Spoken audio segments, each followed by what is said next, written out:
Hi, a very good evening to all of you. Welcome you all to the commencement of the Insight 2021 organized by the lead KLN of University of California. I am Samadhi Vijayatunga, the moderator of today's session on behalf of lead KLN. So, today participate in the first episode of Insight, Corporate Expectation from Fresh Graduates. Our main objective of Insight 2021 episode one is to provide an idea about what industry expects from a fresh graduate. So, to welcome you all, I would like to invite Taruni to deliver the welcome speech. Taruni, the floor is yours.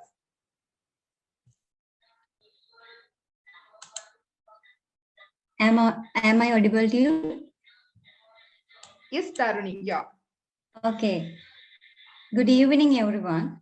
It is my pleasure to welcome the guest speakers, team members, and our beloved audience on behalf of all of us at Led KLN to the Insight Episode 1, Corporate Expectations from Fresh Graduates, organized by Led KLN.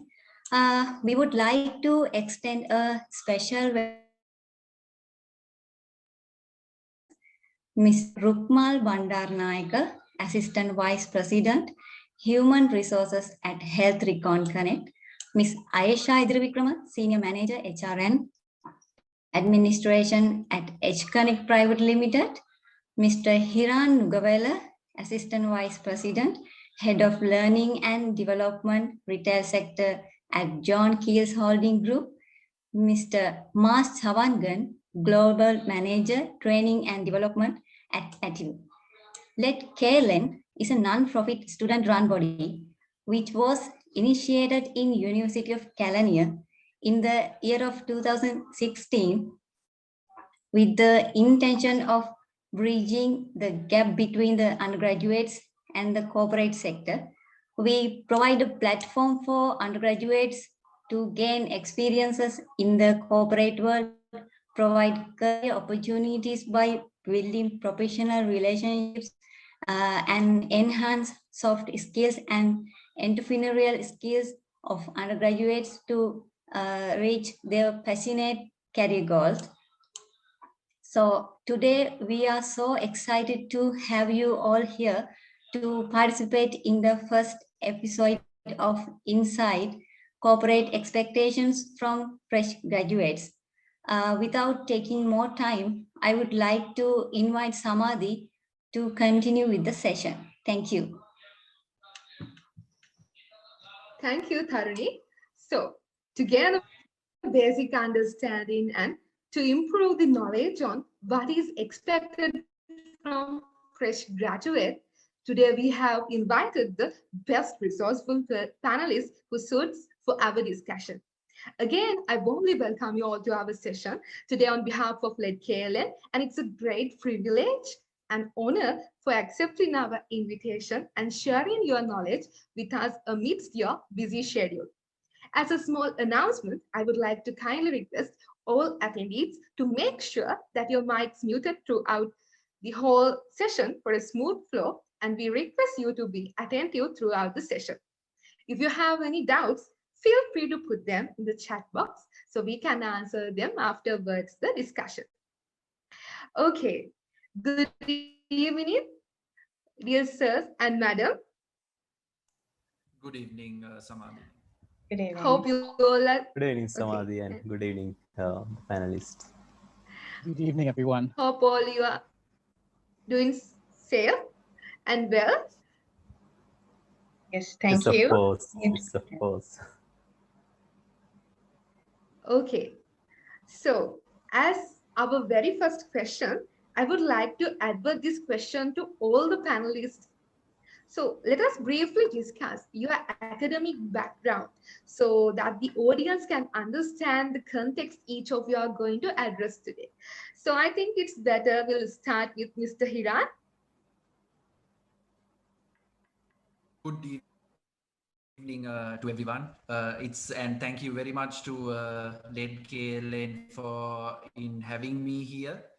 I consider it a great pleasure to be part of Insight and the first workshop at that.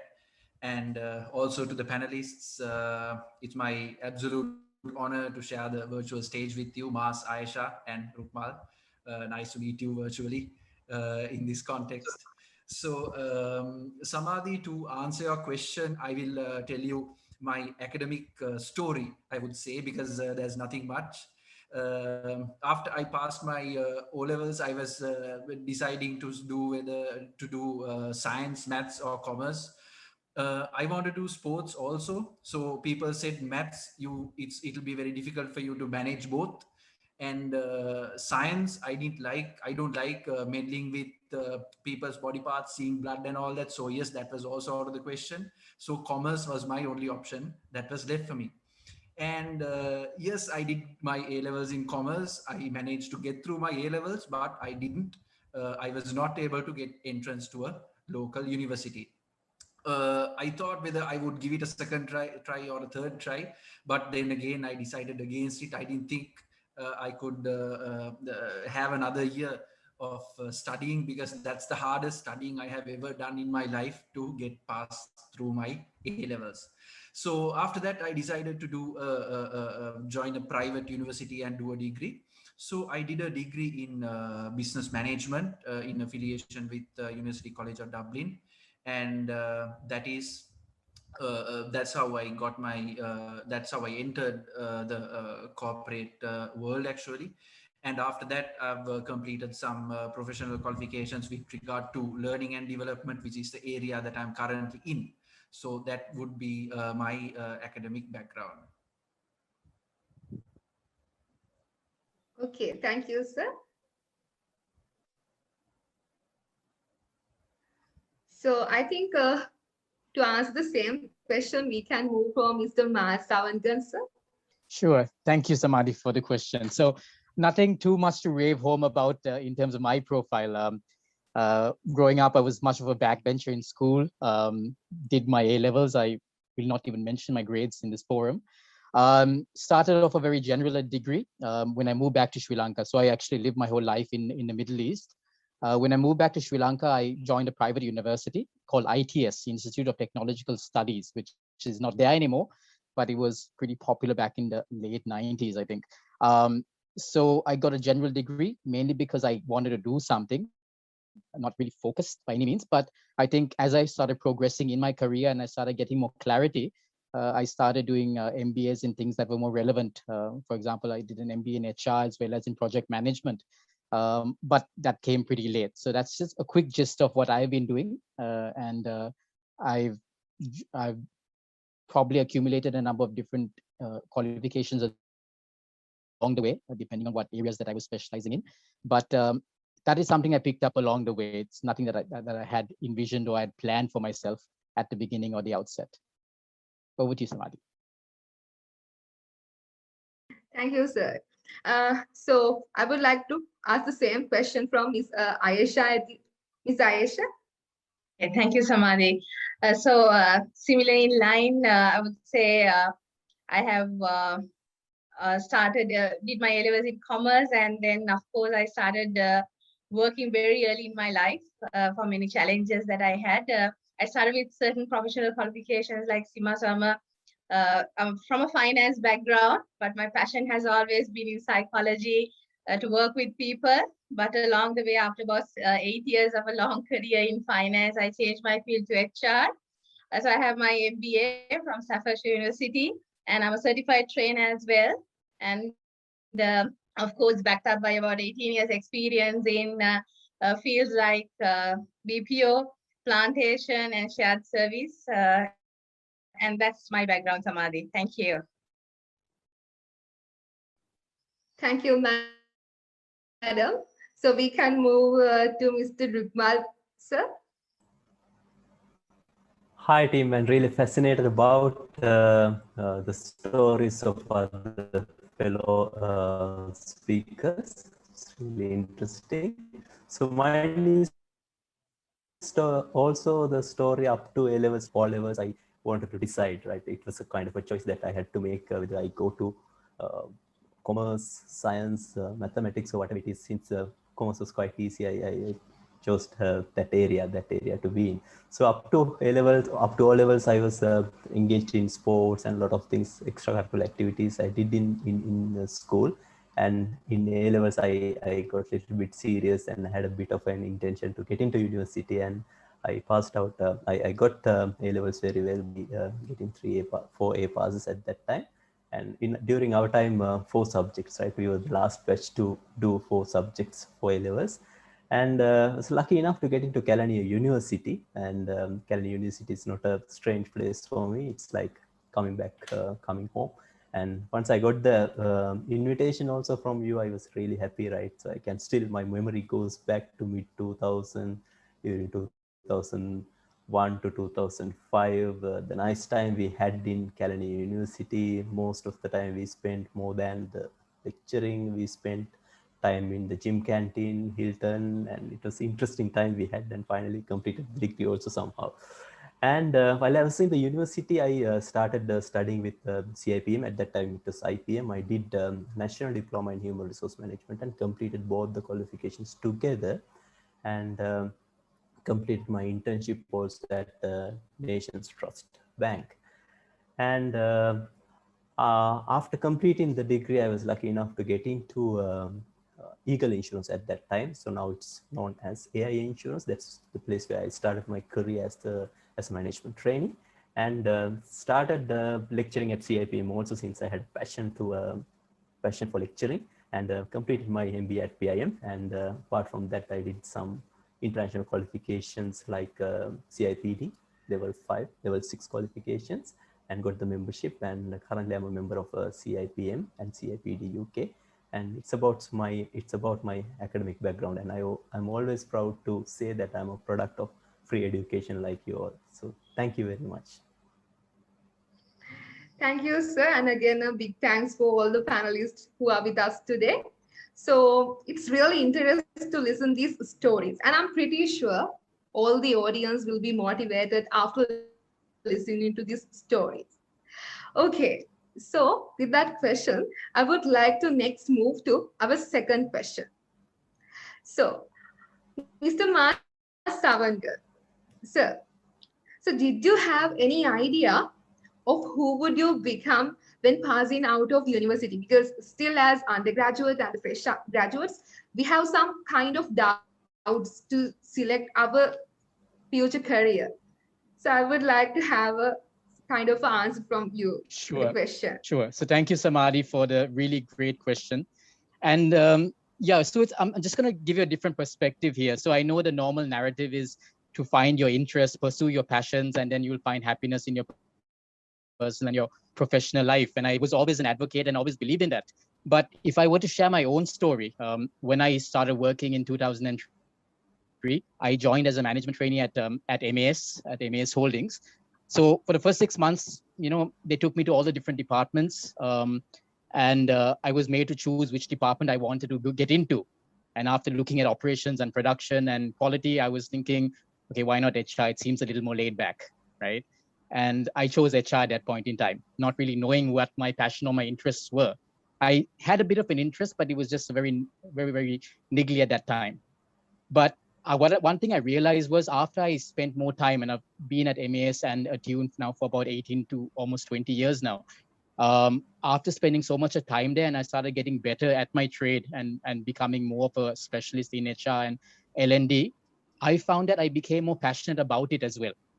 So even though I didn't have the initial interest or that passion in the beginning, once I became better at my job and became better at what I was doing, I found that my passion found me. And that sort of led me into finding my purpose as well, is to inspire and help people, lead the best versions of their own lives. So my only perspective there is, I know that we are often told, follow your passion, follow your interest, and you will find happiness. But sometimes, your passion will find you. And the only way of doing it is by immersing yourself in your work, getting better at it, and putting in those hard hours. It'll get very challenging. It'll get very difficult. You want to give up. You might think, this is not right for me. I don't really fit into this role. But you know what? every single job you take will be like that. There will be days that, you know, you won't want to get up on a Monday morning, go to work. But so the message I would like to share with the group here is, you know, sometimes, you know, where we tend to always go looking for our passion, but sometimes the passion will find you if you invest in the process and invest in what you're doing. I know that, you know, this is a different perspective, but this is something that I would like to share from my own personal experience. I hope that made sense, Samadhi. Thank you.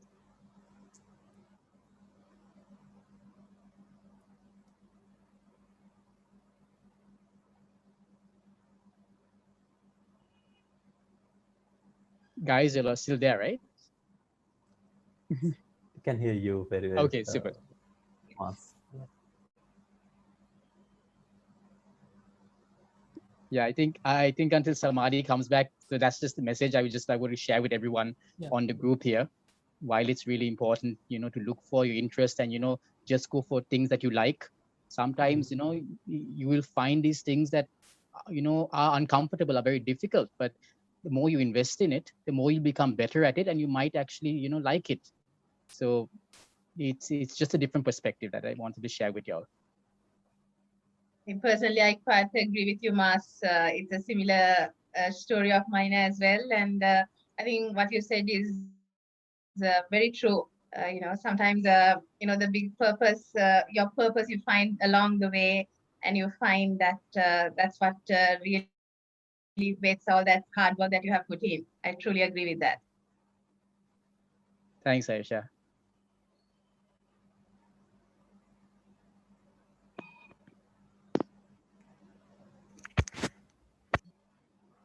Hi, Samadhi. Okay, I'm so sorry for the connection issues I had. Okay, sir. So that was really No amazing to problem. listen We to understand that. these stories. Okay, with that, I would like to move for the next question to Mr. Hiran. So, sir,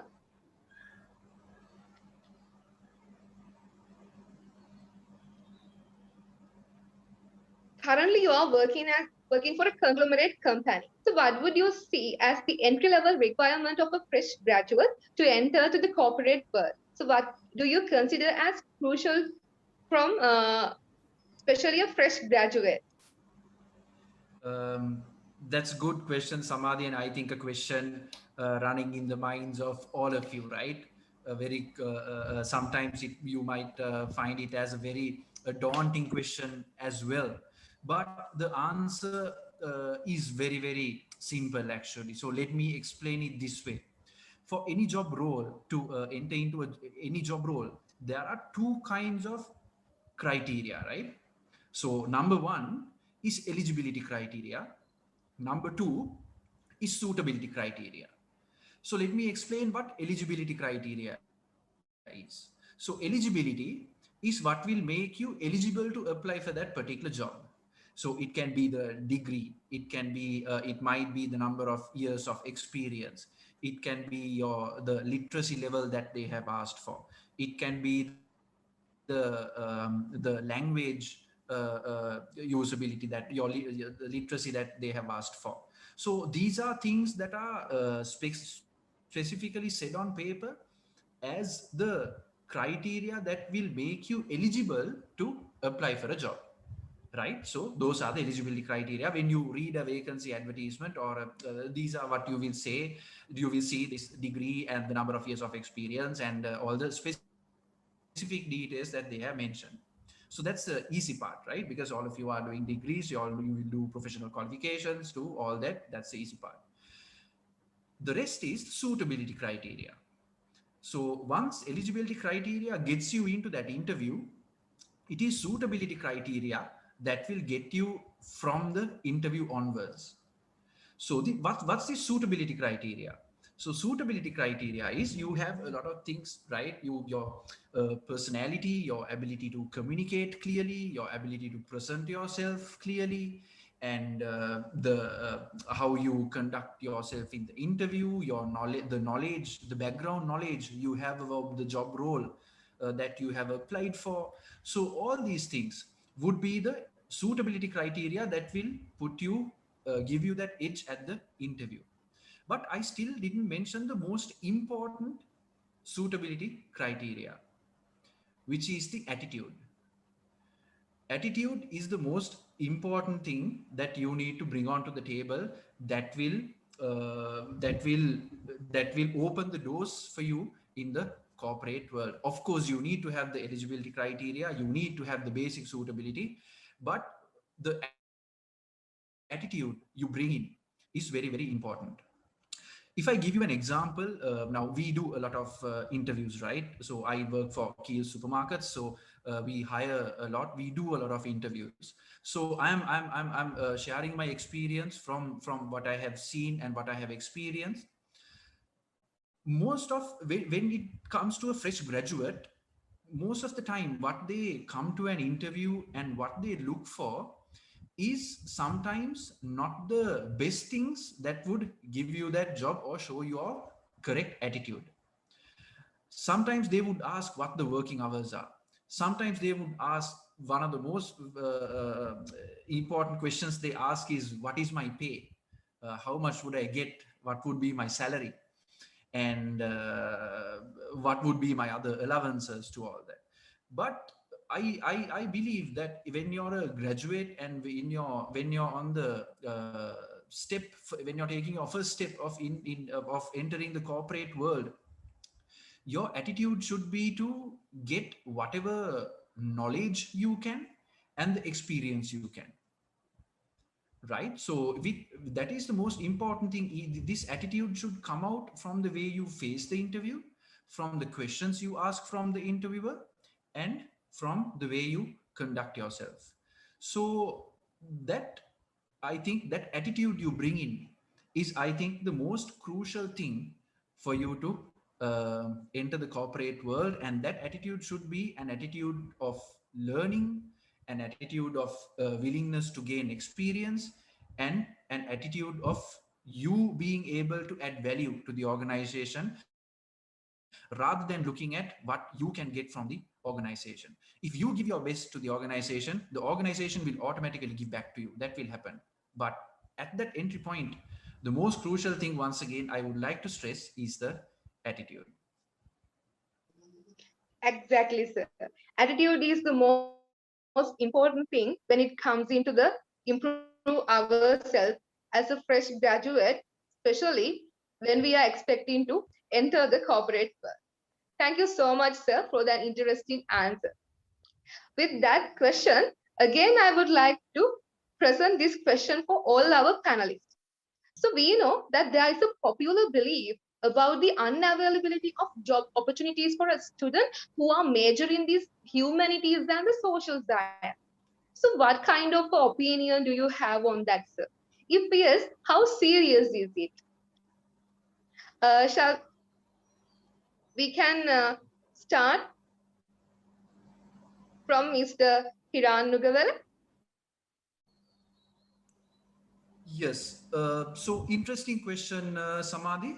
But this question actually is something I have pondered myself when I was doing my A levels, which was around not that long ago. So yes, those days it was a question in my mind as well.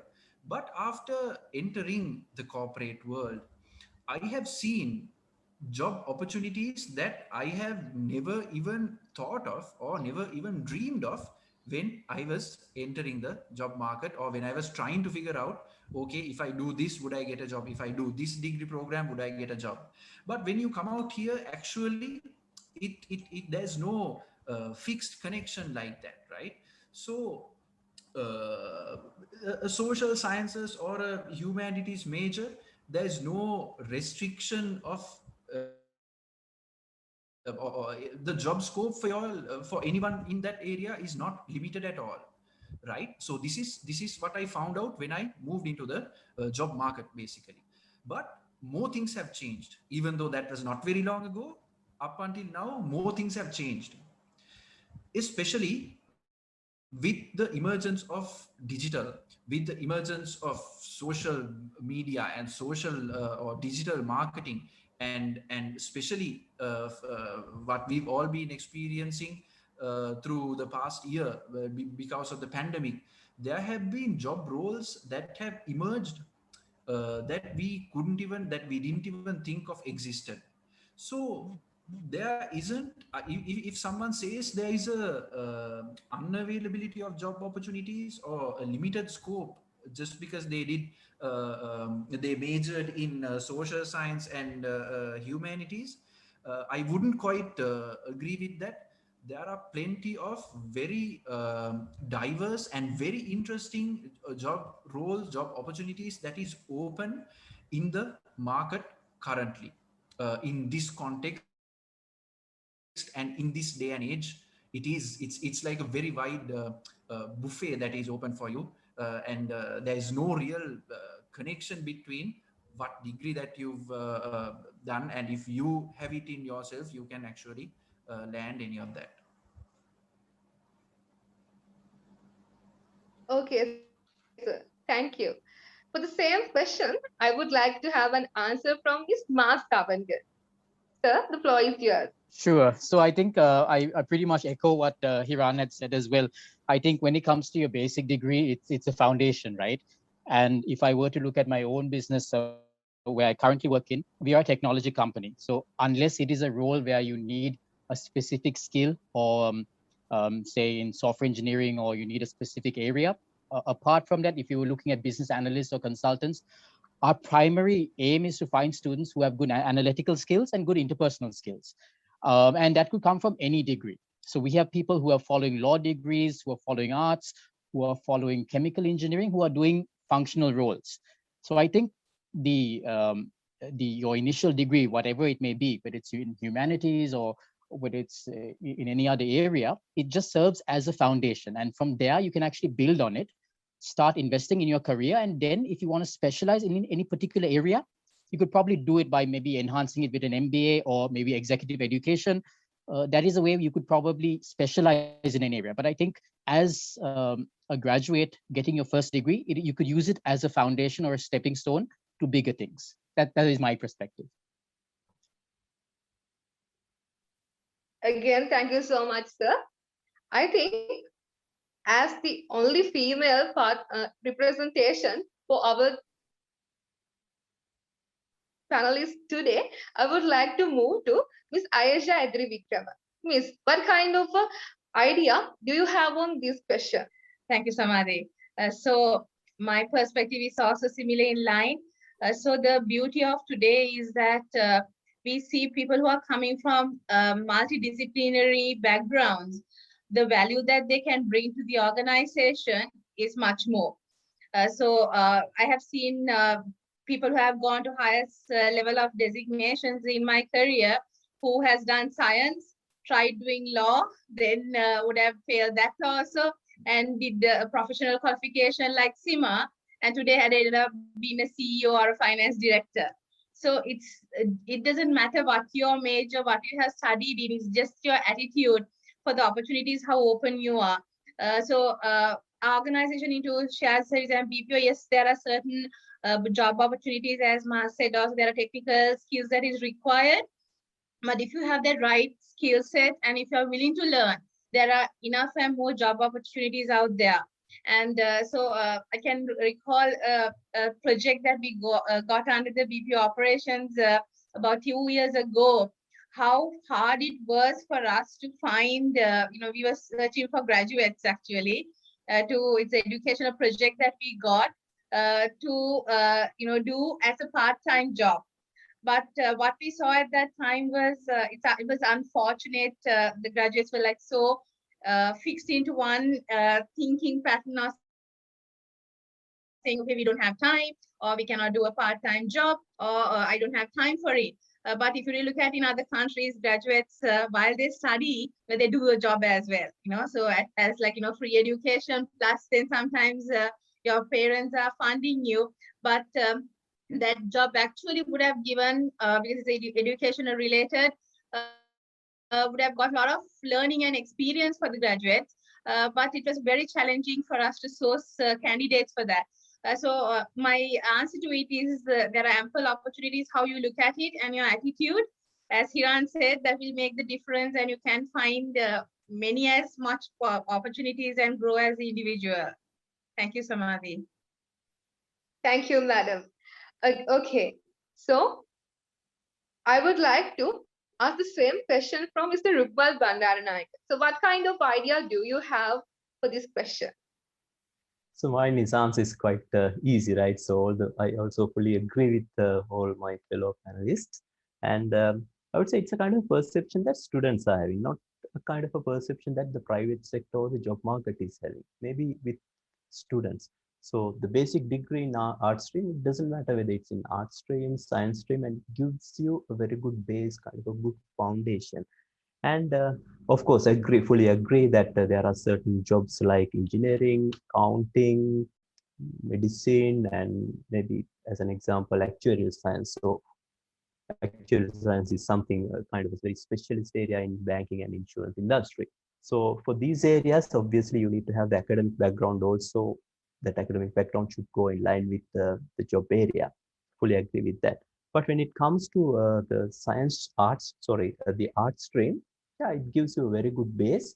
And as rightly mentioned by Mas, so when you get into the job market based on your willingness, your passion, you can identify the area you want to be, and based on that you can get a nice added qualification like for an instance if you want to be in HR, maybe CIPM or something similar to that. If you want to be a good marketeer, yes, you can pursue in CIM or SLIM, something of that nature. So the best example I can relate is Mr. Shakti Ranatunga. He's currently holding the position of Chief Operating Officer at MS Holdings. During my tenure at MS Holding, I used to closely deal with him, and he's from your university, having a Bachelor of Arts degree, right, from California University, and joined MS Holdings and had a illustrious career at MS Holdings. Like Mas, he has gone into different areas into business, and ultimately he became the HR director, and now he's holding the position of chief operating officer in one of the, I think it is the largest private sector organization in Sri Lanka. So no barriers. End of the day, how you think and how you take the challenge matters. Hope I answered your question. Thank you, sir. Exactly. I got a clear answer for the questions from all our panelists here. Because nowadays we have seen, especially undergraduate who are major in these humanities and social science, there is a very lack of opportunities, like they move sometimes they choose teaching or some kind of another. Majority of them we can see as the unemployed. But I think now it's time to them to think and again sharpen their future with more skills. Okay, again with that question, I would like to ask this question from Mr. Rukmal Bandaranayaka. Sir, as the Assistant Vice President, Human Resources, what are the good things you have noticed among the fresh graduates? I mean, in terms of their domain knowledge, behavioral and attitudinal values and their career aspirations. I see so many positives from local graduates. If you take GCA levels exam, I think that's the hurdle, right? They need to go through, and that's regarded as the most difficult examination in Sri Lanka. And nearly every year, closer to 300,000 students are doing that exam, and only about 30,000 students are getting to the university, get the opportunity to go to the university. It's nearly percentage-wise 10%. So therefore, no problem with their level of intelligence, right? They are really intelligent and they are very smart and they have the potential to grow. Their capacity is very, very high. So these are some of the positives I see.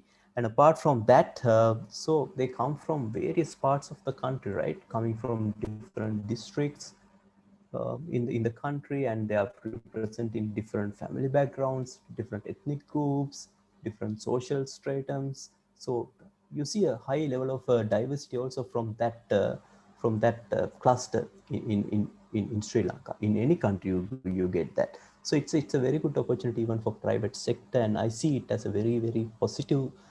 I see the level of capacity is very high. At the same time, their level of creativity, everything is very positive. So I basically have a very positive attitude towards the local university students. Okay, sir. Thank you so much. Okay. Now, the next question is goes to Mr. Mas Savarkar.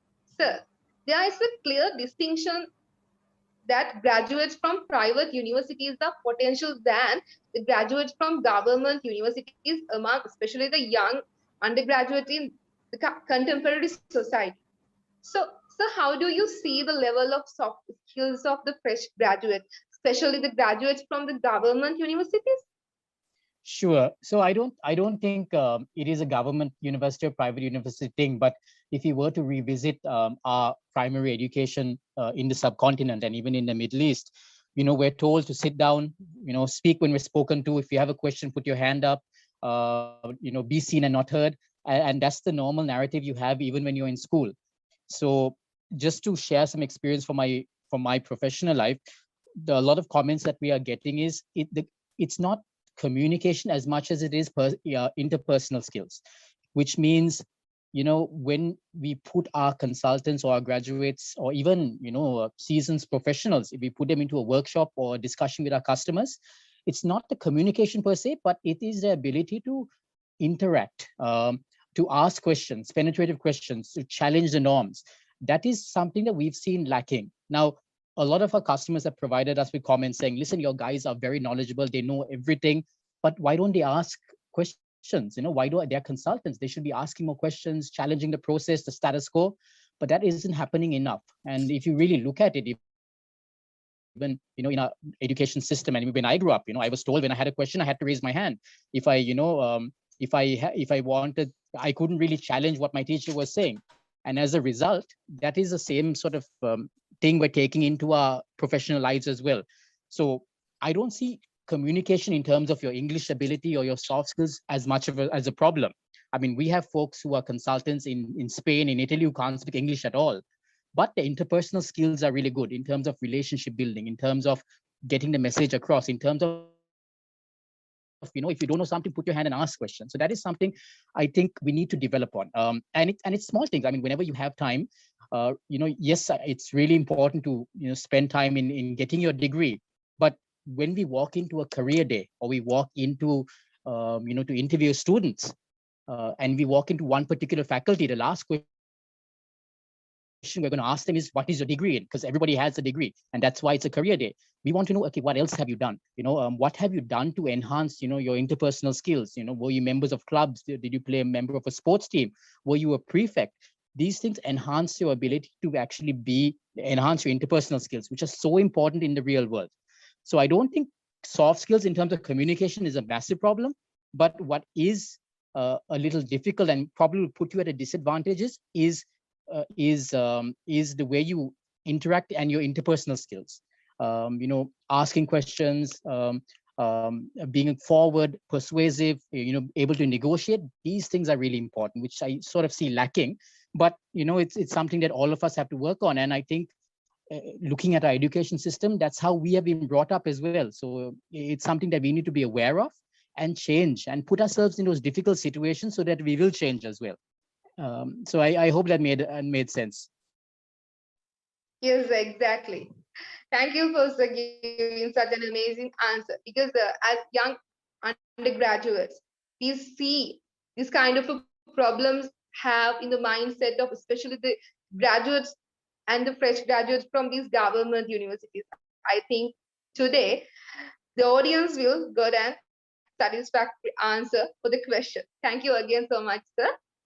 Okay, now my next question goes to Mr. Hiran Nugavara. So, sir, how do you think the weakness you found in fresh graduates impact the individual career development and the organizational development? Thanks, Samadhi, for that question. Before answering the question, actually, I would like to draw your attention to the question. I wouldn't call them weaknesses. I would call them development areas, because they are not weaknesses, they are just they are all areas that all of us have, that if we work on, that we could develop, right? So let's call them development areas. So any fresh undergraduate, when they I mean the life they spend at the university and the expectation they have of the corporate world is completely different when you actually get into the corporate world, right? And it's a completely different environment. So there are I will so each person has different development areas, but I will touch on four main areas that any undergraduate could focus on to develop themselves to better contribute to their development and the organizational development as well. So number one, I would say is your appearance. So when I say appearance, don't get me wrong, it's not whether you're fair or dark, it's not whether you're tall or short, it's not whether you're thin or fat. No, that's not what I'm talking about.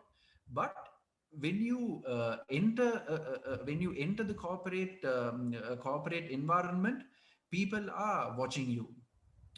So how you present yourself, so if I just go into the nuts and bolts of it, how you have groomed yourself, how you dress, how you walk, how you talk, that whole personality, how you can conduct yourself, how you your what your appearance is. When someone looks at you, what do they think? Do they think, okay, this is an irresponsible guy, මේ පිස්සු නටන එකෙක්ද, එහෙම නැත්නම් responsibility එකක් දෙන්න පුළුවන් පුද්ගලයෙක්ද? So these are the things that they try to judge by appearance, right? And in that vast environment, everyone won't be able to interact with you one on one to get that idea, so they judge you on your appearance. So that appearance should be decent, presentable, and it should be something that would make a positive impact about who you are to the other person, right? So that I would say is number one. Number two is your ability to communicate. I think Mars very correctly touched on this. We grew up in a culture where we were taught to not to speak if we were not spoken to, right? But when you go there, your ability to express yourself, your ability to put the ideas that you have across the table clearly, the ability to question someone, the ability to ask questions in the right questions, and the questions correctly, without being coming out as offending, without coming out as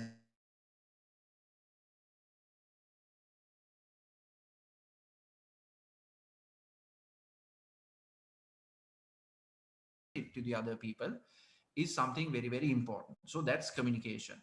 And it goes without saying, when it comes to communication, the English language is something very, very important. All of us know, right? English is not our mother tongue at all. අපි කවුරුත් ඉංග්‍රීසි භාෂාවෙන්ම කතා කර කර මේ ලෝකෙට ඉපදුනේ නැහැ. අපි හැමෝම සිංහලෙන් තමයි අපි ඉගෙන ගත්තේ. අපේ ප්‍රධාන මව් භාෂාව සිංහල. ඉතින් English is something we should put an effort to learn. But that effort is very, very important and will take you a really long way. Because now everything is globalized, right? And English is the global language. So however hard it is, and however and you make mistakes when you learn, that is what is learned, that's what learning is all about. So don't be afraid of mistakes, just learn that language and master that language.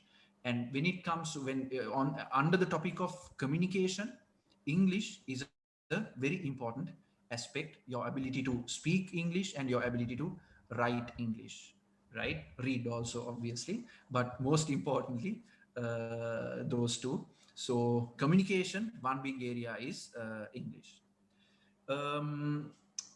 Area number three I wanted to speak to you about was the effort you put into the job. Whatever challenge that is given to you when you enter the corporate world, don't shy away from it. Take it up and give your 100% commitment to do it. Don't think of the extra hours or the amount you're getting paid against the amount of effort that you're putting in. and doing a half-hearted job, trying to මොන හරි එකක් shape කරලා ගැලවිලා යන්න. No, all those things are very, very detrimental. Now if you do those I would call them weaknesses, right?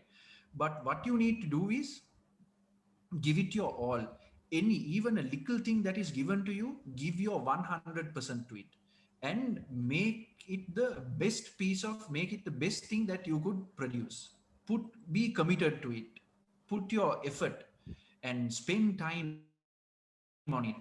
Research, ask people if you don't know something, and don't ever be afraid to say I don't know, or can you teach this to me. I would like to learn more. So those things and that commitment and the discipline that you show will show every one of you that you're a responsible person, that something can be given to, and a good result can be expected out of it, right? So that effort you put in, that commitment you put into any job that is given to you, is the third thing that I would say is crucial. Number 4 is how you get along with people. Mas also touched on it. In the corporate world, no one goes or no one runs an individual race. No one can do that. Everyone needs to work in a team. Everyone needs to get along with other people, and everyone needs to achieve things together. If you try to go a journey alone, or go a selfish journey, that would be very, very short lived. You will get there very shortly, but in the long run you will really, really lose out. So your ability to get along with people and your ability to work in a team is very, very important. So this is not something very difficult also, right? All of us, what we need to do is be ask ourselves and go back to the basics and be nice human beings. I know the world out there is very, very competitive. People want to go on top of each other and achieve things, but at the end of the day, that is not what matters, right? At the end of the day, what matters is the journey that we go together, helping each other, helping all of us around us. If you think shortcuts, or getting people, or being selfish, or not helping people, or just cutting people will get you places, that there are situations that has happened, we have very well seen through our own eyes, but they are not long lived, they are not sustainable, and at the end of the day you won't get that satisfaction of achievement, right? So getting along with people, trusting people, having their best interest at heart, caring for them, and genuinely helping other people. Even if it is a simple thing, a simple example, you're loaded with work at what you do, you've been given a big project, but there's someone who needs some help. You do that, you help other people. So it's a journey that you go together. And and sometimes the best excuse people give for being very unhuman or inhuman is, that person did it to me, so why should I wait, I'll also do that. That's never going to end, and that's a very immature way of thinking, I would say. You always have to be the bigger person, you always have to be the more intelligent person, and do what is right. So that is, I think, is the fourth and the most important thing: how you get along with people, how you get along with your team, how you get along with your superiors, and how you get along with people that might be under you as well. So something that I always have seen, and that something that I always say and a lot of people look for, is you can judge the real character of a person, or what kind of person he or she is, from the way that person treats people who would be working below them, right? So always treat everyone with the same amount of respect. Always give that respect everyone deserves. That will make you a person that is loved by everyone, a person that everyone will support, a person that everyone will help to get where you want. So that impression you make in on others lives, and that impression you make, or what kind of a person you are, goes a very, very long way. So the 4 points I touched generally for everyone to something every I mean things everyone can work on. I wouldn't call them weaknesses, but we can develop is: number one, your appearance, your profile, what you present yourself as; number two, your communication, the language ability added to it; number three, how committed you are, how disciplined you are, how diligent you are in the job, in the work you do; and number four, how you get along with your team, and how you get along with other people, and what a good human being you are will matter a lot. Thank you, sir. Such an amazing answer. I think our audience can lot of things from that answer. So it's not only the attitude, but if you are a person who are full with those four qualities, it's no point you can go a long journey in your life. Thank you, sir, again. With that amazing answer, next my question goes to Miss Asha. So, madam, how do you think the level of innovation impact the performance of a graduate and performance of the organization? So we know most of the fresh graduates are innovative. So how this innovative mindset is rewarded in organizational context? All right, thank you, Samadhi. So I'll give few perspective to this question. First of all, to understand why innovation has become important. So all the leading organizations, if you really see most of the organization, is a very current and very important area has become. So because it's the environment is ever changing, the challenging situations are very rapid. So from a very basic, we'll say Excel improvement through Excel tools, to the highest level of innovation through RPA, robotic automations, to artificial intelligence, all these avenues companies are investing and looking at, simply for the fact this is the only way as an organization you can be relevant in the marketplace. As an individual, for you to be innovative, one of the key ingredients that you should have as a person is you need to be passionate about what you're doing. You need to love what you do. So if you like what you do, you want to learn more so that you have that knowledge to value add.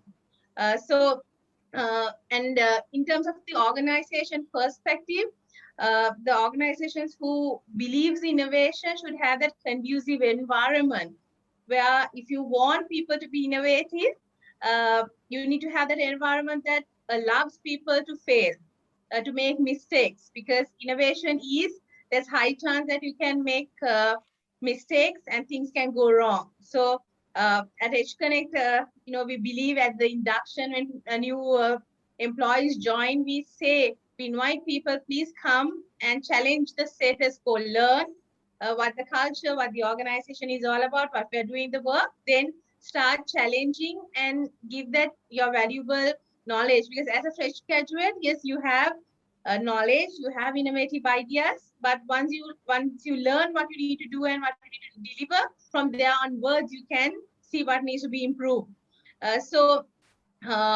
In innovation, the other part of it is that if you really look at the best example that I can quote is Sir Thomas Alva Edison, right? So if he stopped halfway through his innovative journey without going till 10,000 times trying the bulb, we would have not had that innovative idea, right?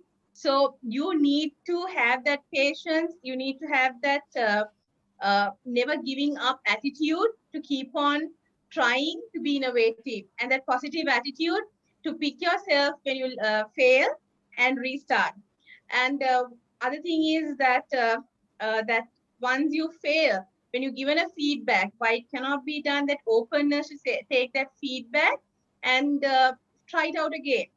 So at organization level, for us, this is part of the performance evaluation system. So in terms of rewarding, we there's a weightage given. People have targets and goals in terms to be innovative, because we invest training people to be innovative. So it's a journey. And so people, everyone across the organization trying their own way, very simple step. Even it's welcome, and the people who do that is definitely rewarded.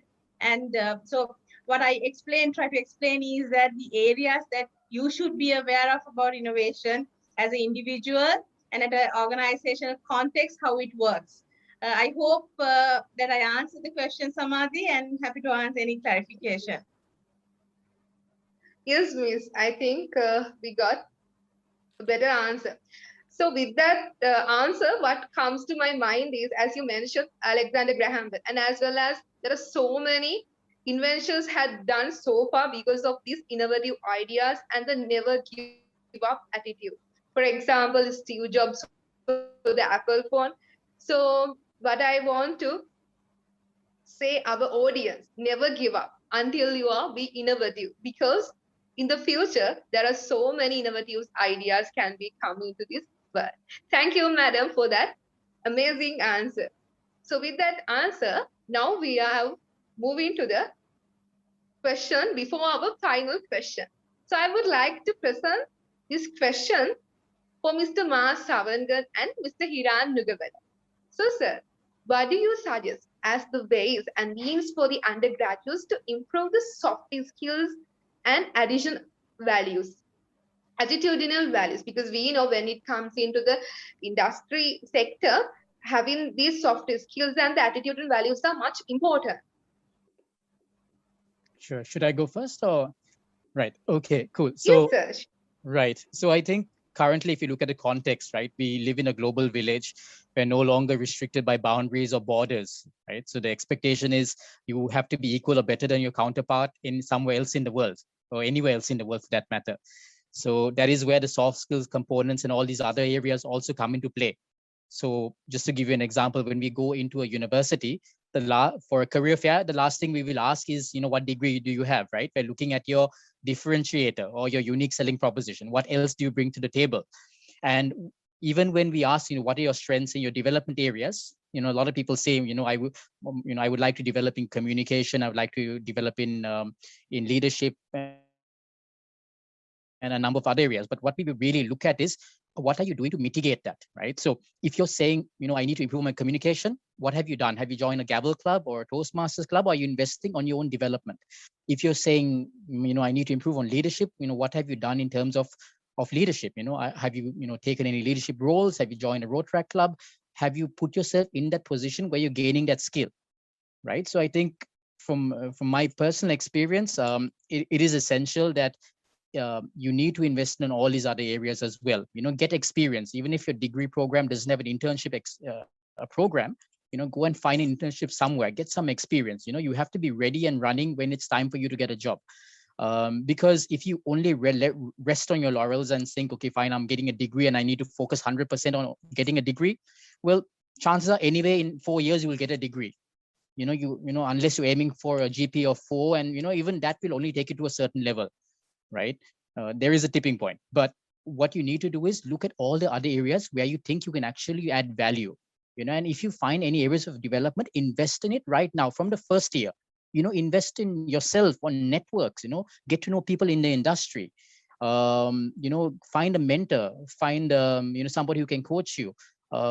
And a lot of these things don't involve a lot of money as well. Just go up to somebody who's been in industry and ask them, will you be my mentor? Can you tell me what you've done, so I can work on myself as well? You don't have to reinvent the wheel. So there are so many things as undergraduates or students you can do, but you need to make that effort as well. I mean, I know all of us spend a lot of time studying for our examinations and our projects and all our group work, but at the same time, this is important, and this is what employees are looking for. What else can you bring to the table? Are you well rounded, or are you only one dimensional? Do you only come with your degree? And if it is, well, maybe that's not enough in an evolving world that we live in today. So that is my perspective. Over to you, Hiran, as well. Thanks, Mars. I think there's hardly anything for me to add, because that was quite a comprehensive and a complete answer. So what you could do as an undergraduate is, as Mars very correctly said, put in that effort, right? Because it's not just the GPA or the degree that you complete, but what someone would look at is someone all around. So it can be very simple things, as the project you do or the assignment you do for the to complete a module. So if there's a group project, if there's a group assignment, don't shy away from responsibility. Take that leadership. If the group is struggling to find a leader, take that opportunity. If people are shying away from the presentation, if you want to just do one slide and get away, and other than that, put yourself forward and present, and go out there. And if there is any other, let's say a debate, or if there's an opportunity to make a speech or something, go out there and do it. In Sri Lanka, there's this culture where you think people will laugh at you, right? If you make a mistake, people will laugh at you, and you are also waiting to laugh at someone who will make a mistake, to all that, right? Yes, that's all fun. We as went through that. Yes, we all did. Take that all positively. Yes, I'm not saying not to laugh. Yeah, you can have some fun if someone makes a mistake. Just a light laugh, right? Just for all of us to have fun. And if it is you also laugh with them. But what you should realize is, they just laughed and didn't learn anything, but you laughed and you learned something also, right? So don't just thinking of your friends and thinking what friends will think, and there are nice words that you use for all that. No, I wouldn't want to. I don't need to say all that. You all must be knowing more than me now with all the new vocabulary that has been added. So don't be scared of those things. Take those opportunities, those simple opportunities that present yourself, a group leader or a presenter, to all that, and then move on to big things, or not big things, but other things, like being involved in various associations, being in a committee of an event, organizing an event like this, supporting all that, and then being playing university sports, which is, I think sports is something fantastic and very, very important when it comes to attitudinal development. So do all that when you're in the university, and get that experience, and believe me, you will be at a much, much further place than the friends who are laughing at you for doing that, when it comes to the actual situation, right? When it comes to going in front of your employer and presenting something, you are at a much better place than the friends who are laughing at you, right? So so what you need to do is encourage your friend also. Machan, come and let's do this. Api make a karamu kohoma hari. And take everyone on the journey with you. And university life, as Mas very correctly said, is not only about your degree. Collect all those things to make yourself a better, that well-rounded person. And the other thing also, which I would like to stress, as Mars said, is the internship, right? An internship will give you vast experience about the corporate world. And you're an intern, right? And you can, it's a very nice stone into the corporate world. I myself joined John Keels as a intern for 3 months, and that's how I got a chance to get a permanent role. So, and that internship, and don't even look for even payment, because think it's a time you invest to develop yourself and get all this. In that internship that I went to John Keys, I wasn't paid a single cent. So don't worry about those things. Think of these as investments that you make for yourself. So an internship also is something very, very important, and will hold you in very good state to step into that corporate opportunity when you get it. Thank you, sir, and for Mr. Maj Savangal, for answering that question amazingly. So, most of the participants who are joined with us today, sometimes they can be interns who are working as well as part-time and while continuing their studies. So, with that, I would like to also remind Lead KLN is a good platform for those who are waiting to have a kind of leadership and a professional experience. Okay, with that question, now we are moving to the final question of our panel discussion today. I would like to invite Mrs. Ayesha Edrivikrama and Mr. Rukmal Bandaranayaka to answer this question. So, sir and madam, what is the competitive advantage of a well-equipped graduate can gain another competitor? When I elaborate more the question, what kind of a career advancement and the person growth that can be achieved by a well-equipped graduate? All right. So, Rukma, do you like to take it first? Exactly. After you. All right. Thank you, Rukma. Okay. So, I think, Samadhi, I think we need to define what you mean by a well-equipped graduate, first of all. You know, it's important that we understand that. So sometimes a graduate might think, all of you out there, if I get a good rank and GPA, and if I complete my degree really well, that I have a strong competitive advantage.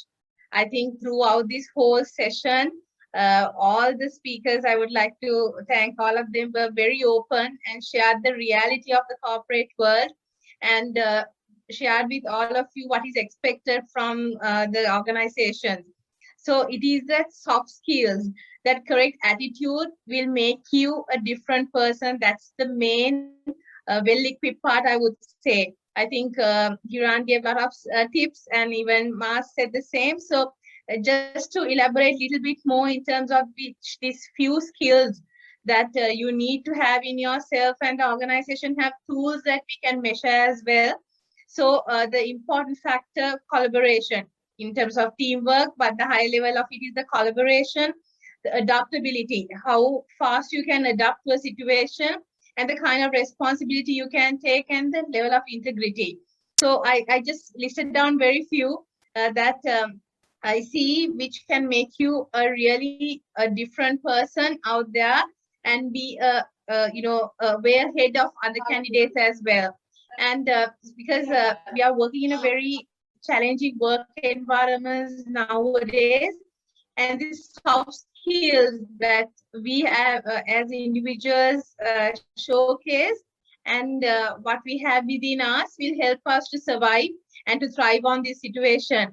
For example, we'll say a person who comes in and only thinks about their growth. I think Hiran touched very correctly that selfishness and only thinks about themselves and not willing to support and be collaborative is going to be a boundary for growth, right? And you need to understand that in organizations across departments, many ways that you need to work with different stakeholders at different levels. And one of the key skills that you need to showcase and live by is that collaboration. And in terms of adaptability, if you look back the 1 year and the times that we are in, how fast the things are changing, what sort of challenges that we have to face. And we see sometimes that people are not ready to, change fast, and they think that, okay, I want to be in my comfort zone, and I want to do 8 to 5 job, and that's all that I, will do. I think all these points were touched, and I want to reiterate that it is very important that we understand these soft skills that we showcase, and their attitude to take on challenges will make you a well-equipped person because we can very easily gauge you where you stand, how you, so you're learning, you're a fresh graduate, you're going through this learning journey. So make time for yourself. The opportunities grab within your university life. And I invite all of you, there are free tools out there available. Rather spending your time on social media or looking at gossips, or seeing what's happening around, invest that time for learning. That learning mindset is very important. There are many online e-learning platforms giving out free courses. Go and learn what is happening out there in the world. One of the very popular skill that is spoken and is coming out is storytelling ability. You might know everything, and when you want to present, and how you can make it engage and make it relevant to people who are listening. So go and learn out these, and don't wait till somebody gives you that knowledge, and be up to date, and do yourself a favor, communication. And I think both of the the speakers touched on this. spend half an hour reading something valuable for yourself, and you will know that your vocabulary will improve, and how you think, your mind, your assignments, what you do will have a huge impact, because that's the learning that you're taking to yourself. Don't only depend on what you're going to learn in the university, but go out there, learn different things, not the subjects, but different areas. And that's how you can market yourself out there, to show that you are a person who's having a learning mindset and want to adapt and learn and move forward. So that's my input to this question. Over to you, Rukmal. Thank you, madam. I think that it will be great help for this audience to one day to make a better output. With that, we'll move into our next speaker, Mr. Rukmal Bandaranayake. Sir, the Right. floor is Sorry, yours. can you please explain the question once again, if possible? Yeah, surely. Okay. So, what is the competitive advantage a Right. well-equipped graduate can gain over another competitor? So, if I Super. elaborate more the same question, the career advancement and the personal growth that can be achieved by a well-equipped graduate. Thank you. Thank you very much. I Now I'm hope very I'm clear. clear. Thank Okay. you. Thank you very much. Right. So good point, right? The computer advantage that the graduates are having. So basically, the domain knowledge is a competitive advantage. It depends on the area you study. At the same time, the quality of the degree, especially if I'm talking about the local curriculum, they maintain the quality and they have a very good quality assurance process in the system. And end of the day, your capacity, once again, when you pass out the university, you bring a particular capacity. So those are the competitive advantage I see from the graduates in general. But end of the day, when it comes to competitive advantage, it's a personal specific thing for me. It's very much individual specific. So as an example, when you go out of the university or maybe in your final year, you can just evaluate yourself and see what is really good about me, what I can do to the society, what's the value I can add, so what's the thing I really like. So around that you can build your competitive advantage. So let's say, for an instance, if you can speak very well and if you are naturally a friendly person, so obviously an area like HR, area like marketing, business development will definitely a good area for you to move forward in your career. As on the other hand, if you are really good with numbers and if you have analytical mindset and if you are really passionate about that, just you can take another option and it's a different route that you can take and move forward in your life. So for me, the competitive advantage is very much individual specific. And in general, you have so many things, positive things as competitive advantage when we talk about the graduates. So finding that is very important, and Hiran and Mas and Aisha gave a lot of examples and a lot of insights to fine tune it further, right? So I really like about the point mentioned by Mas, working with a mentor, working with a coach kind of a person that will definitely support you. Personally, in my life, when I started my internship at Nations Trust, they are the head of HR I met. I think people might know Aisha, Mas, and Hiran might know about. It's Mr. Heopatini, and personally coached me, and he played a vital role for me to become a good HR professional. The ethics basically I learned from him, the values, these things are really valuable. Even still, when I'm having a problem or kind of a doubt, I still used to call him. Likewise, at AIE, I met some people. At MAS, during my short tenure of 2 years, I met a lot of people. So still, I used to go to them whenever I have a problem. If I'm in two minds to make a decision, I used to call them and get some advice. So it's really working out for me, and it really worked out for me in my career. And that's also another point I want to mention. So everything has to be planned around your own competitive advantage that you need to find, and even you can get a support from a mentor or maybe from a good friend to find that particular thing for you. That's my opinion about it, Samadhi. Thank you, sir. And thank you, madam, also. Again, a huge thanks for Led KLN.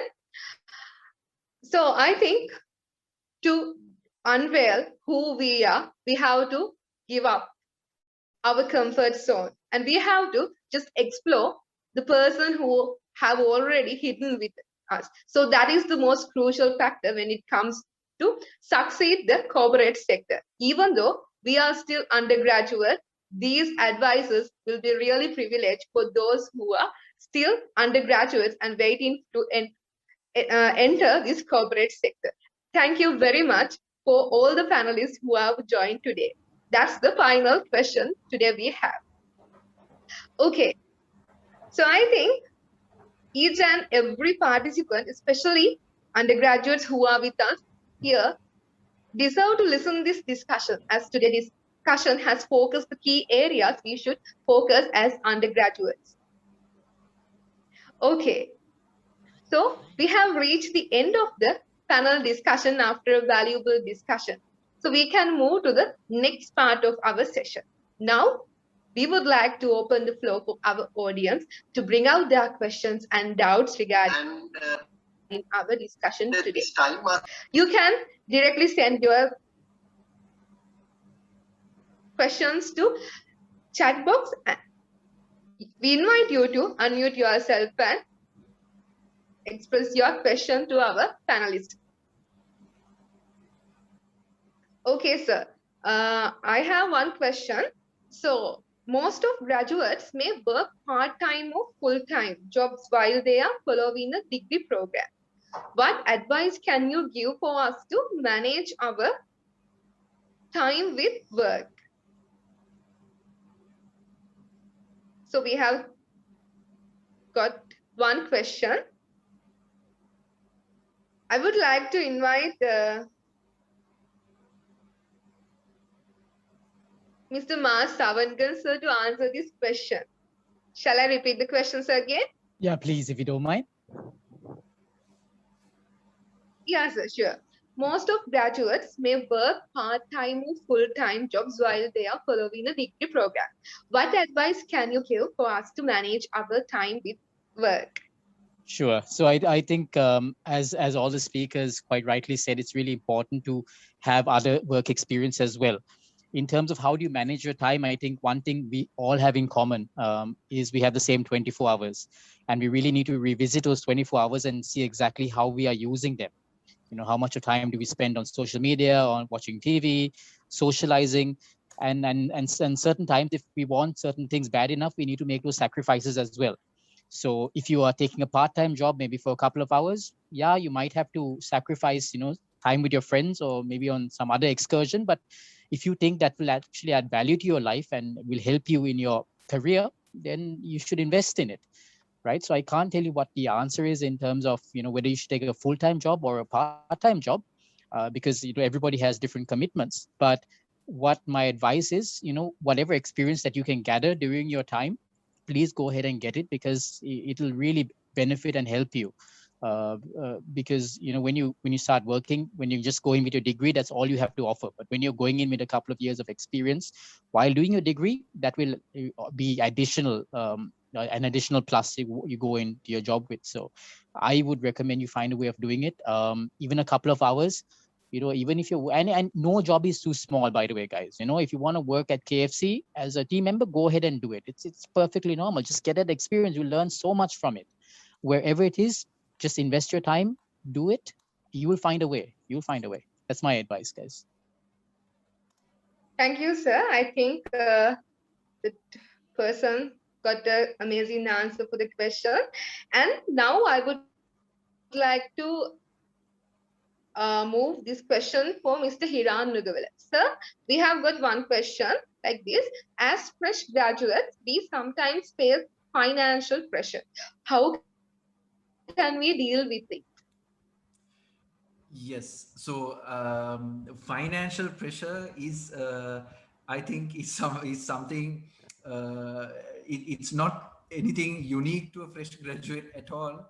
Even after you, even when you go to a job and you get the salary, the first increment, it's amazing how the financial pressure builds up, right? Because as and when you go right, when you start earning, when you start getting your increments, your lifestyle also changes with it, other responsibilities come. So financial pressure is something that won't disappear just because you into the corporate world, is what I can say through my own experience. But yes, on a serious note, financial pressure, because this is it's financial pressure is very relative, I would say. From person to person, it is very relative. It depends on the lifestyle you lead. It depends on what kind of things you do, to all that. But the key is, we know that pressure is there, we know this financial pressure is there, but the key is not getting into your head and looking at it as a big problem and a big limiting factor for you, right? You need to, uh, if you have a lifestyle to you like to lead, and you have targets to achieve or something you would like to do, don't let financial pressure limit you. Make that an enabler, and look at ways of fixing that financial pressure, or getting that financial support from elsewhere, right? So from elsewhere, when I mean, when I say, there are in especially again in this day and age, if you just think about it, if you're creative, there are plenty of ways you could earn money. And I'm not talking about illegal ways. Never ever do go down that path of illegal ways. There are many legal ways of supporting your financial inflow, right? And some of the most simple things are part-time jobs, and in restaurants and in supermarkets, to all that. All these options are available. It's just that the question is whether you're willing to go out there and actually do it. So to sum all up, financial pressure is there for everyone. Believe me, everyone has financial pressure. So don't let it get into your head. Don't think of it as a problem. Face it. And if you are short of finances, have a proper plan to get the finances that you want. And there are many avenues you can do that. Thank you, sir. So never let ruin your life for the financial. Find more solution for this financial pressure. Okay, with that question, I would move to another question. So this question goes to Ms. Ayesha Adrivikrama. So, Miss, one of our participants has sent this question.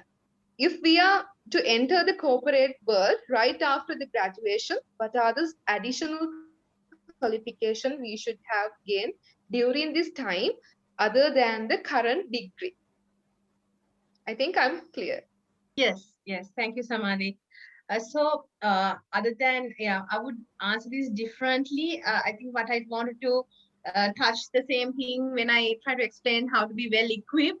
I think there are plenty of skills and knowledge freely available out there that you can learn. For example, there are many e-learning platforms like Udemy and many more that you can go and learn the latest knowledge out there. So it's best that you know what is current and read about it and gather that knowledge. In terms of communication skills, if you can invest, there's Gravel Club, and there are different, I think in the university itself, you have, certain clubs that helps you to improve your communication skills. Those are great investments for you all, because one of the things that we see that in terms of communication to present, that shyness, I think Maz and Hiran both touched on that. So these are the extra things that you need to work on qualification, and any professional qualification you think that you're passionate about. Don't do it for thinking that, okay, because I do this, I will find a job. Don't ever do things that makes you happy and, brings you closer to your passion, what you do. And that will help you to groom you as a person. So I think those are the things that, and of course, another skills that you can learn and is Excel. The computer literacy. Sometimes we think now our primary education system also have the computer literacy, but we see when the fresh graduates come in, the knowledge is not enough. These are things again on YouTube. You can learn how to use formulas to all that. So these are freely available, and get those skill and learn by yourself. So the learning mindset, if you learn and come, you can start learning fast and start performing very well in advance. So that's from me. Some of the, I think, hope I answered the question. Yes, Miss, exactly. And I would like to especially highlight the point that you address, Miss, on these websites like Udemy, because we can nowadays, without paying any money from home, there are so many platforms we can improve and we can learn a lot of things. So thank you again, Miss, for highlighting that point. With that, I would like to move for another question. So this is, I think, this question is based upon on kind of a personal experience. This I would like to invite Mr. Rukmal Bandaranayake sir to answer this question. The question is, this was a challenge I faced myself during an interview. I was scared when they asked what kind of a salary I was expecting. Is it okay to ask for a higher salary based on my skills? I think it's a personal based experience, one of our participants. It's a very interesting question, right? Sometimes students are having it. Yes, obviously you expect salary, right, when you go for a job. Yes, so probably the interview panel will ask you a question to judge whether you have basic or realistic idea about the job market, realistic assessment about yourself. Just to judge all these things, the panel might throw this question at you. So before you attend the interview, as an example, let's say you attend an interview for management training. So do a bit of a research and try to understand about the salary levels for management training in the industry, in this particular organization. If you have anyone working there, try to get that info and do your research before you go somewhere, and just give an answer in line with that. As an example, if you say for a management training, if you say, right, I need 200,000, 250,000 without having any awareness, there will be a problem. I know in industry where Mars and Aisha coming in, basic salaries for beginners are quite high, but in other industries it's not that high. So whatever the industry you are planning to go for an interview, just study about that industry and answer the question. But you can put the question, you can give the answer in a different way, right? Salary is quite important. At the same time, you can stress about the development opportunities that you are getting from an organization. That is also something you gain, right, while working. So salary is important. At the same time, in the total package, you get development opportunities and other benefits. So give a holistic answer about that.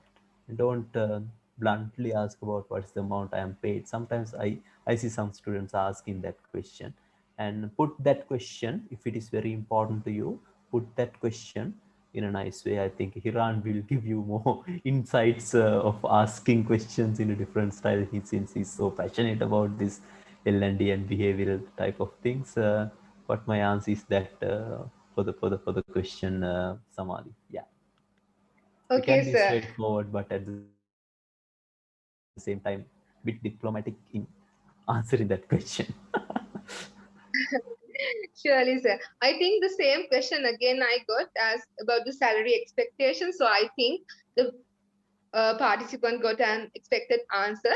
Okay. So as time is running out, we have reached to the end of our list session today. So apart from the questions so far we have asked, I would like to give the chance for our panelists to deliver their message to those undergraduates who are with us today, especially those who are waiting to enter this corporate sector. So we'll start from Mr. Mars Savangat. Sir, the floor is yours.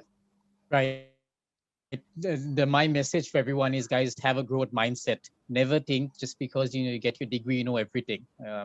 You have to learn. You're continuously learning, and use this opportunity even when you start working to have that attitude, as everybody else said, to learn consistently, trust the process, and keep doing.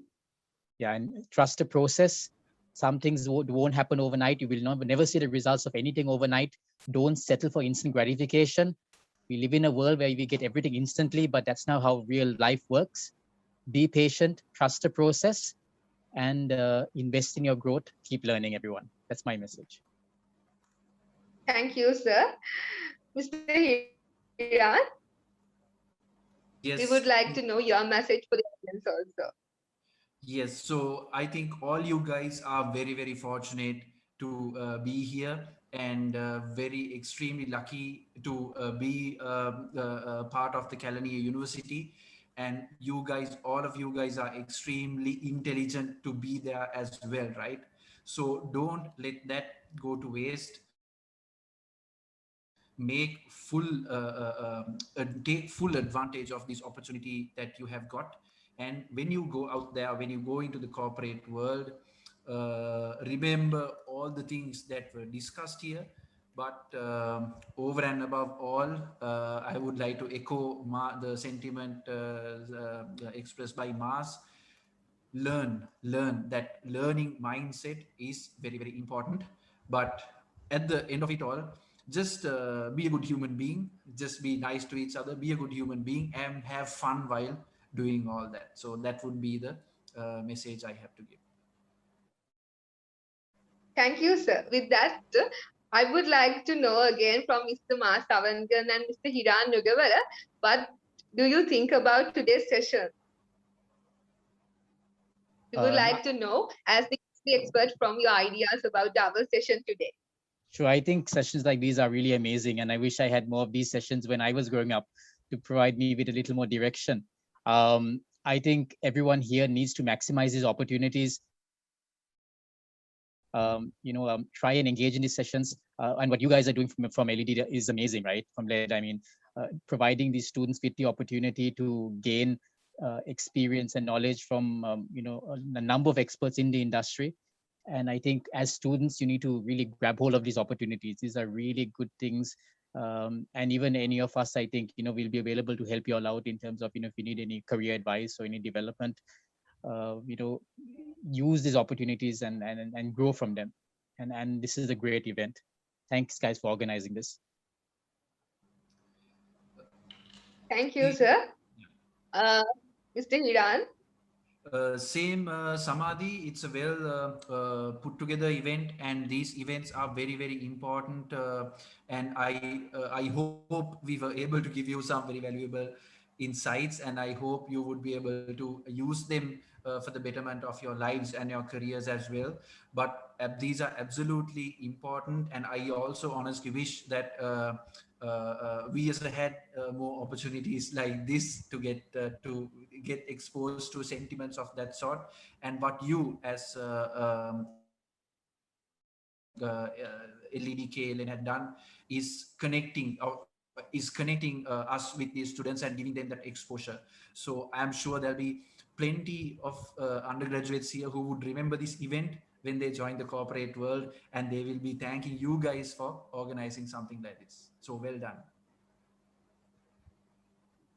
Thank you, sir. Exactly. With that, I would like to ask the same question from Ms. Ayesha Vikrama.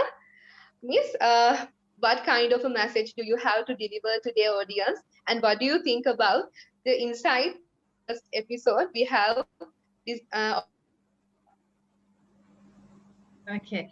So Samadhi, the message, I think it's common across uh, the growth mindset, enjoy what you do, and live a life that is driven with values. I think that is what we require at this hour, that we believe the values that we live by. And, for us to make this place a better place to live in. And of course that, the passion for what you do, because sometimes we think very short term, but if we see through our life and be happy and open for any challenge that come across, because end of the day, whatever the experience that you gain through these challenging moments will groom you, will make you more stronger. So never give up, and enjoy what you do. So that's the message, and I will really thank for this opportunity, because as corporates, it's our responsibility to share this knowledge and help people to become better. And this batch who's coming into, when they face the interview, And when they learn and when they try, they try to take this knowledge and see, okay, what should I change as a person, right? So this is a great initiative, and making this platform for us to come and share our knowledge is that corporate responsibility, I would say, doing that our part. So thank you very much for giving this opportunity, and it's well organized, and the questions are very current, and these people can really learn from these questions. So thank you very much for the opportunity. I would like to thank you, the LED and the Khan University, and wishing all of you very best, and may God bless you. Thank you very much. Thank you very much, Miss. Okay, so Mr. Rukmal Bandaranayake, we would like to know your message for audience today, and also what do you think about today's discussion? It's fully agree with all the previous speakers' message, and these things are very much insightful since they're having more than 10, 15 years of experience. Their flying hours are very large, and they say these things with an impact. So respect my fellow speakers. And my final message, everyone knows that this is a lifetime kind of a crisis that we are going through, right? The pandemic, maybe once in a lifetime situation for all of us in our generation. And even when you're going through a dip like this, and once again the good time will come, we can't exactly say the timelines, and also better to be prepared with that. I think Ayesha gave good insights of how you use this time to hone your skills, to be prepared for the good time, to be prepared for the summer. And at the same time, my message for you all, whatever the first opportunity coming your way, go and get it, even for a less amount of pay. Whatever the opportunities, you go and get it, and that will definitely define your career. So thank you very much once again, the LED team and LED team, for inviting us. And it's a really interesting time, and I personally love this opportunity since I got a chance to do sort of a value addition to my university. So once again, would like to thank the fellow speakers, and it was really interesting to listen to you and learn some of the points from you in this audience. And so amazing numbers, right? It's on average, I noticed more than 300 members on the call. So it's a really good thing. So it means that the organizing committee has done a wonderful job of interacting people during a time like this. So thank you, organizing team, and thanks fellow speakers, and thank you the audience for listening to us. Thanks, and all the very best in your career. Stay safe. Thank you, sir. So I think this will be a remarkable event so far the LED KLN has organized in our history, because almost participants who joined with us today are those who's wishing to start their career in the corporate sector. So I'm pretty sure you gain a lot and you will improve through these advices and this insight. Thank you so much for again our honorable panelists amidst of busy schedule for joining with us to specially nourish our undergraduates through their experiences and having especially a friendly discussion with today. So with that, I would like to invite you all to please switch on your camera to have the group photo as the memory of our discussion today. I encourage all of you to switch on your cameras to have the group photo. Hi, thank you very much. Thank you very much for everyone who joined today. Now, we are running out of time and we have reached the end of today's session. Also, remarking the resounding successful event of the Insight Episode 1, I would like now invite Sajani to deliver the word of thanks. Sajani. Thank you, Samadhi. Good evening, our keynote speakers, Mr. Bandaranayake, Ms. Ayesha Edirvikrama, Mr. Hiran Mugawala, and Mr. Mas Savangam, Executive Board of the LED KLN, the organizing committee of today's conference, and all other participants. On behalf of the LED KLN, I would like to pay our honest gratitude to our keynote speakers, Mr. Rukmal Bandaranayake, Ms. Ayesha Edirvikrama, Mr. Hiran Mugawala, and Mr. Mas Savangam for accepting our invitation and having this valuable session. Thank you for sparing your valuable time and knowledge in spite of your busy schedules. Thank you so much for enlightening our day. I would further like to pay our special gratitude to our executive board of the club and the Insight Organizing Committee for organizing this valuable conference. And Ms. Samadhi Vijayatunga, thank you for Samadhi to conference doing amazingly. And the special thanks goes to all the participants for joining with us today. And we appreciate your keenness for learning and enhancing your skills with LED KLN. It was a huge pleasure for us for being able to organize such a great event. There were more than 300 registrations for the event, and thank you so much for your support and interest for making the event success. Hope you may have gained the maximum out of the speakers as well. You got a clear understanding of the requirements and skills you need to have in order to become the first-hand pick-off corporate out there. Thank you once again for all our panelists, all the members of the club, and all the participants.